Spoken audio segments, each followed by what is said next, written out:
لو انزلنا اگر ہم نازل کرتے حاضل قرآن اس قرآن کو اعلی جبل کسی پہاڑ پر لرأیتہ تم دیکھتے اس کو خاشعا کے ڈر گیا ہے متصدعا کے پھٹ گیا ہے من خشیت اللہ اللہ کے خوف سے.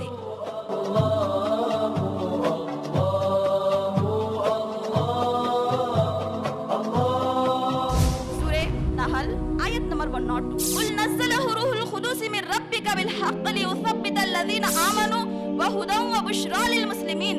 اللہ تعالیٰ کا ارشاد ہے اے نبی صلی اللہ علیہ وسلم کہہ دیجئے یہ قرآن مجید جو نازل ہوا ہے اسے روح القدس یعنی جبرائیل علیہ السلام اللہ تعالیٰ کے حکم سے لے کر آئے ہیں تاکہ یہ قرآن ایمان والوں کے ایمان کو مضبوط کرے.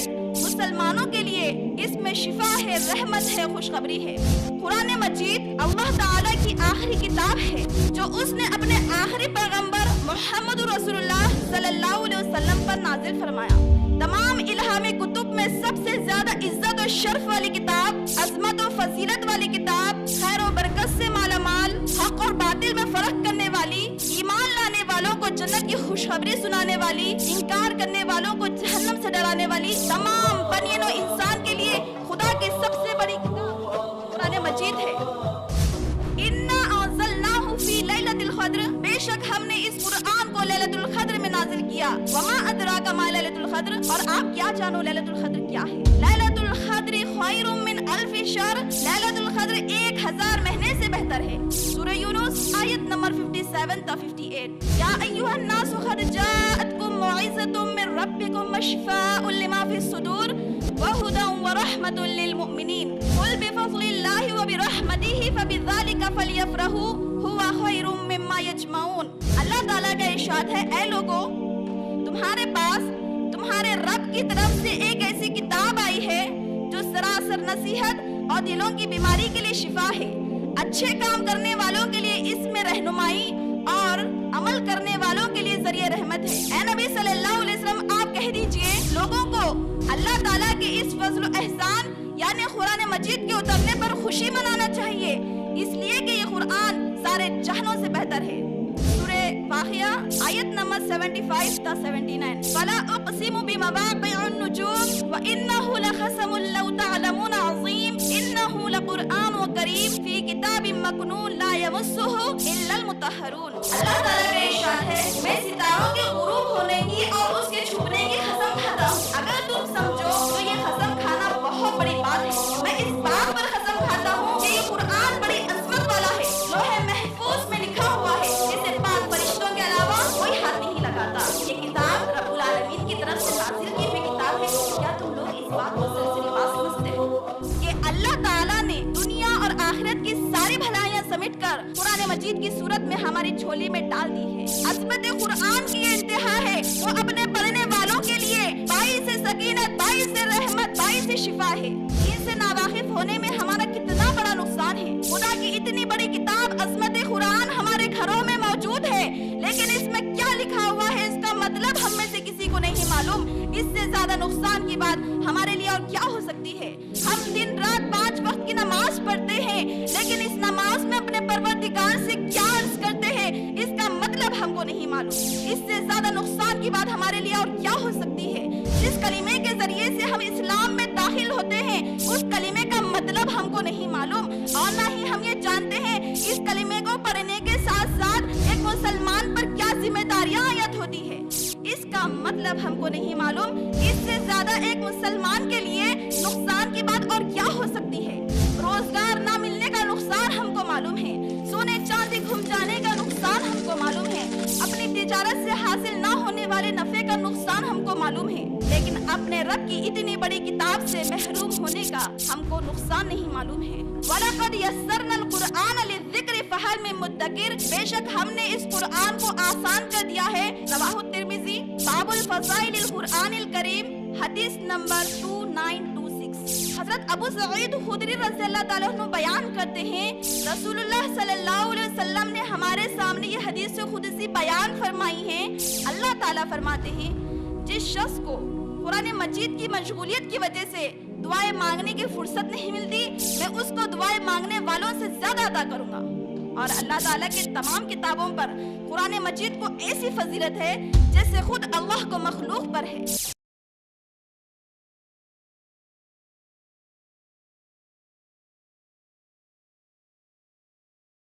آج کی میری تقریر کا عنوان ہے عظمت قرآن۔ آج میں اپنی تقریر کو 2 حصوں میں تقسیم کرنا چاہتی ہوں۔ پہلے حصے میں بیان کروں گی عظمت قرآن، قرآن اور حدیث کی روشنی میں۔ دوسرے حصے میں بیان کروں گی عظمت قرآن سے اعراض کرنے کا، غفلت برتنے کا، لاپرواہی کرنے کا دنیا اور آخرت میں انجام۔ عزیز سامعین کرام، اس عنوان کو منتخب کرنے کے میرے 4 مقاصد ہیں۔ پہلا، اللہ سبحانہ تعالیٰ کی کتاب کی خدمت اور اس کی خیر خواہی، تاکہ عظمت قرآن آپ کے سامنے پوری طرح سے آشکار ہو جائے۔ دوسرا، اللہ سبحانہ تعالیٰ کے اس فضل و احسان کا بیان جو اس نے اپنے بندے پیغمبر محمد صلی اللہ علیہ وسلم اور آپ صلی اللہ علیہ وسلم کی امت پر کیا کہ انہیں ایک مقدس کتاب سے نوازا جو تمام آسمانی کتب میں سب سے زیادہ عظمت والی ہے۔ تیسرا، امت مسلمہ کی بیٹیوں کو غفلت سے بیدار کر کے ان میں قرآن مجید کی عظمت و جلالت کا شعور پیدا کرنا، تاکہ عظمت قرآن ان کے سامنے پوری طرح سے آشکار ہو جائے اور وہ قرآن مجید کے دامن سے وابستہ ہو جائے، تاکہ قرآن کے لیے ان کو تلاوت کرنے، عمل کرنے کے شوق میں مصروف کر دے۔ چوتھا، عصر حاضر کی بہت بڑی اکثریت کا قرآن مجید کی تعلیمات سے بے بہرا رہنا، جن کے شب و روز اس انداز میں گزر رہے ہیں کہ وہ عظمت قرآن کے احساس سے بہت دور ہے، لہٰذا قرآن انہیں گمراہی کے اندھیرے سے نکال کر ہدایت کے اجالے میں لے کر آئے۔ ہر طرح کی حمد و ثنا اس رب العالمین کے لیے ہے جو ہمارا خالق، مالک، رازق ہے، جس کے سوا کوئی الہ نہیں، جس کا کوئی شریک نہیں۔ وہ حیو اور قیوم ہے، وہاب اور تواب ہے، ہادی اور رشید ہے، جس نے ہم جیسے راہ بھٹکے ہوئے لوگوں کو ہدایت دینے کے لیے قرآن مجید نازل فرمایا، قرآن مجید لکھنا اور پڑھنا سکھایا، وہ قرآن کی حفاظت کا وعدہ فرمایا۔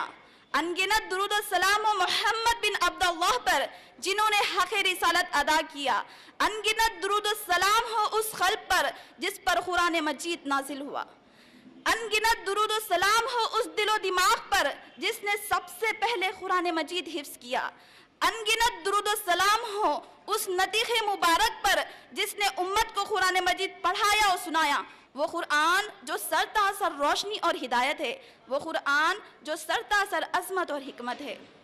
عزیز سامعین کرام، کتاب خداوندی کا مشہور نام قرآن ہے، جو قراءہ کا مصدر ہے، اوف رو حمزہ سے بنا ہے، جس کے معنی ہے پڑھنا، جمع کرنا۔ پہلے معنی پر اگر آپ غور کریں تو اس کے معنی ہے پڑھنا، یعنی زیادہ پڑھی جانے والی۔